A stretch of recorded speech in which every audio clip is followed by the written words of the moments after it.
చెట్టుపాలు జనులు చేరందురిరలోన ఎనుపగొడ్డు పాల వింతహితము పదుగురాడు మాట పాటి అయిన ధరజల్లు విశ్వదాభిరామ వినురవేమా. కొన్ని చెట్ల పాలు మనం తాగడానికి పనికిరావు. కొన్ని చెట్ల పాలు తాగితే ఆరోగ్యానికి మంచిది కూడా.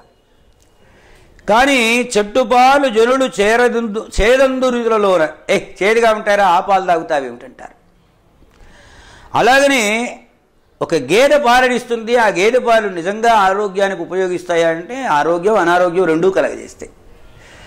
కానీ లోకల్లో అందరూ ఏమంటున్నారు, గేదె పాలు తాగమంటున్నారు, చెట్టు పాలు తాగద్దంటున్నారు. అవి చేదుగా ఉంటాయి అంటున్నారు, ఇవి రుచిగా ఉంటాయి అంటున్నారు. పదుగురాడు మాట పాటి అయ్యి ధరజల్లు. 10 మంది ఏ మాట మాట్లాడితే అదే నిజమని అనుకుంటారు లోకల్లో. ఒక బ్రాహ్మణుడు యజ్ఞం చేద్దామని ఓ మేకపిల్లను పట్టుకెడుతున్నాడు. 4 దొంగలు చూచారు. దీన్ని ఎలాగైనా కాజేద్దామని బుద్ధి పుట్టింది వాడు. అయ్యయ్యో పంతులు గారు కుక్కను పట్టుకెడుతున్నారేమిటి అన్నాడు ఒకడొచ్చి ముందు.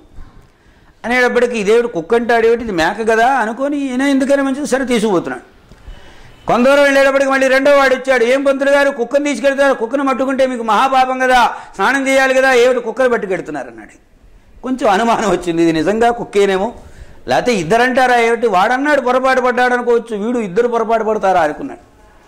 మూడవ వాడు వచ్చాడు. మూడవ వాడు వచ్చి అయ్యయ్యో పంతులు గారు కుక్కను ముట్టుకున్నారే, మీరు స్నానం చేయాలి ప్రాయశ్చిత్తం చేసుకొని వాడేదో చెప్పాడు. 4వ వాడు వచ్చి అదే మాట చెప్పేటప్పటికి చిచి ఈ పనికి మాలిన కుక్క నాకు అక్కర్లేదని ఆ మేకపిల్లని కాస్త వదిలేసిపోయినాడు. పదుగురాడు మాట పాటి అయి ధరజల్లు విశ్వదాభిరామ వినురవేమా. 4 మాట్లాడినటువంటి మాట లోకంలో అదే యథార్థం అనిపిస్తుంది. అది నిజానికి నిజం కాకపోయినా అబద్ధమే అయినా నిజం అనిపిస్తుంది. అలాగే గేదె పాలు తాగుతున్నారు, ఇది అనారోగ్యమైన. చెట్టుపాలు తాగద్దంటున్నారు, చేదుగా ఉంటాయని 4 చెప్పడం చేత చెట్టుపాలు జనులు చేదందురిలలో ననుపగొడ్డు పాల వింతహితము పదుగురాడు మాట పాటి అయి ధరజల్లు విశ్వదాభిరామ వినురవేమా.